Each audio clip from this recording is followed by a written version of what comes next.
कृषी मंत्री माणिकराव कोकाटे यांनी राजीनामा द्यायला ठामपणे नकार दिलाय। विधान परिषदेमध्ये ऑनलाईन रमी खेळत असताना कोकाटे यांचा एक व्हिडिओ समोर आला होता आणि यानंतर राजीनाम्यासाठी त्यांच्यावरती प्रचंड असा दबाव वाढला होता। मात्र आपण काहीही चुकीचं केलेलं नाही, आपण रमी खेळतच नव्हतो, तो गेम मोबाईलवरती वारंवार येत होता, तो स्किप करत होतो, असं स्पष्टीकरण कोकाटेंनी दिलंय। या प्रकरणाच्या चौकशीची मागणी देखील त्यांनी केली। या संदर्भामध्ये मुख्यमंत्री, उपमुख्यमंत्री, विधानसभेचे अध्यक्ष, विधान परिषदेचे सभापती यांना पत्र देणार असल्याचं त्यांनी म्हटलेलं आहे।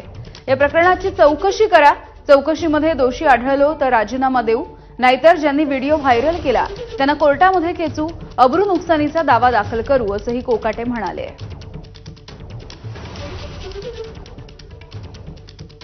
मी आता माननीय मुख्यमंत्री, माननीय उपमुख्यमंत्री, माननीय सभापती आणि माननीय अध्यक्ष विधानसभा या चौघांनाही लिखित पत्र देणार आहे। या संपूर्ण प्रकरणाची सखोल चौकशी होण्याची आवश्यकता आहे। त्यामुळे माझ्या पत्राच्या आधारे आपण चौकशी करावी। जर मी ऑनलाईन रमी खेळत असेल आणि मी जर दोषी सापडलो तर नागपूरच्या अधिवेशनामध्ये उपमुख्यमंत्री किंवा मुख्यमंत्री दोघांपैकी कोणी एकाने निवेदन करावं। त्या क्षणाला न थांबता मंत्री आणि उपमुख्यमंत्री आणि मुख्यमंत्र्यांना न भेटता राज्यपालाकडे जाऊन मी माझा राजीनामा सादर करेन। प्रश्न असा आहे, राजीनामा देण्यासारखं घडलं काय? राजीनामा देण्यासारखं घडलं काय? मी काय कोणाचा विनयभंग केलेला आहे? मी चोर केलेलं आहे? शेतकऱ्यांच्या विरोधात निर्णय घेतलेला आहे? माझी काय पार्श्वभूमी गुन्हेगारीची आहे? काय झालं काय असं? एक फक्त फोटो ज्याचा व्हिडिओ त्यांनी रेकॉर्ड केला विरोधकांनी, त्यांना तर मी कोर्टात खेचणार, अब्रू नुकसानीचा दावा पण दाखल करणार आहे। हाऊसमध्ये माझं काम होतं, 6 वाजता हाऊसचा टाइम होता, माझं लक्षवेधी होती आणि मला माझ्या OSD कडनं किंवा कोणाकडनं जरी माहिती मागवायची असेल तर SMS करावा लागतो किंवा फोन करावा लागतो किंवा मग या ठिकाणी तिथे त्यांना मध्ये येता येत नाही। त्यामुळे मग त्यांना त्यासाठी मला एक मोबाईल मी मागवला होता। मोबाईल उघडल्यानंतर त्याच्यावरती लगेच तो गेम आला, तो गेम पॉपअप होतो सारखे 5-5 एक सेकंदाला ते गेम येत असतात। तो गेम मला तो स्काईप करता आला नाही, कारण तो मोबाईल नवीन होता माझ्या दृष्टिकोनातून। स्काईप कसं करायचं मला त्यात कळत नव्हतं, पण नंतर तो स्काईप केलेला आहे, पण स्काईप केलेला व्हिडिओ तुमच्यापर्यंत आलाच नाही किंवा तुम्ही दाखवलाच नाही।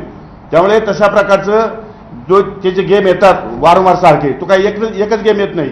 आतापर्यंत मोबाईलवरती तुम्ही मोबाईल काढले तर 5G मध्ये आपण चाललोय, त्यामुळे मोबाईलमध्ये कुठलाही गेम पटकन लगेच पॉपअप होतात, पटकन पुढे येतात आणि स्काईप करावे लागतात, पण स्काईप पण ते 30 सेकंद होत नाही।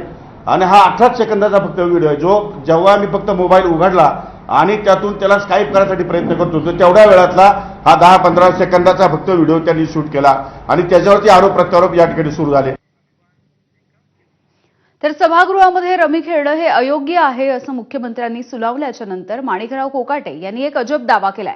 मुख्यमंत्री बातम्या बघून बोलले असावेत असं कोकाटे म्हणाले।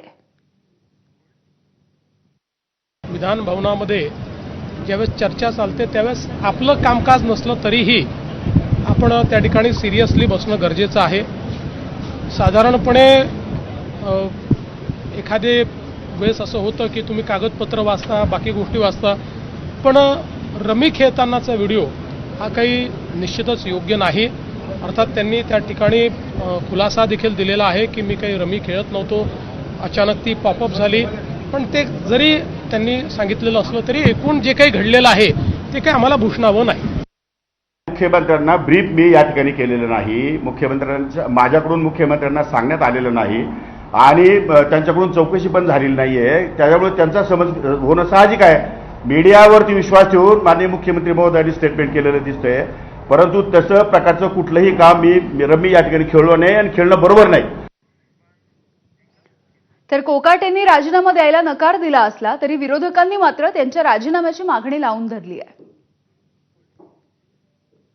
उगाच ते पॉपअप झालं, ऍड आली, हे छोट्याशा मुलालाही कळतं की ते कोणता पत्ता खेळत होते, विचार काय, डोकं का खाजवत होते। पॉपअप करताना डोकं खाजवावं लागतं का? विचार करून पत्ते खेळत होते आणि पुन्हा बेजबाबदारपणाचं वक्तव्य त्यांनी त्यांच्या पत्रकार परिषदेत केलं आहे की एवढ्या छोट्या मोठ्या गोष्टीचं एवढं मोठं काय? तुम्ही राज्याचे कृषी मंत्री आहात आणि ही छोटी मोठी गोष्ट आहे का? आज अजितदादांचा वाढदिवस आहे, मी म्हणेल अजितदादांच्या वाढदिवसाच्या दिवशी त्यांनी महाराष्ट्राला गिफ्ट दिलं पाहिजे की कोकाटेंचा राजीनामा घेतला पाहिजे। कृषी मंत्र्यांना शेतकऱ्यांच्या प्रश्नासंदर्भामध्ये त्यामध्ये ओला दुष्काळ जाहीर करावा, विम्याचे पैसे मिळत नाहीत, त्याच्यावर अनेक प्रश्न विचारत असताना ते ऐकण्याचं सोडून कृषी मंत्री जर पत्ते खेळत असेल तर शेतकऱ्यांच्या बाबतीमध्ये मंत्री नव्हे तर सरकार किती गांभीर्याने बघते हे दिसून आलेलं आहे. आमचं म्हणणं आहे की माणिकराव कोकाटेंनी कोणत्याही परिस्थितीमध्ये जी असंवेदनशीलता दाखवली आहे, मी नुसतं रमीचं म्हणत नाही, त्यांनी जे वक्तृत्व केलेलं आहे, जसं शेतकऱ्यांच्या बद्दल वेगवेगळ्या प्रकारची भाषा वापरली जाते, ते लक्षात घेता त्यांच्यावर कारवाई करून त्यांचा राजीनामा घेतला पाहिजे ही आमची मागणी आहे.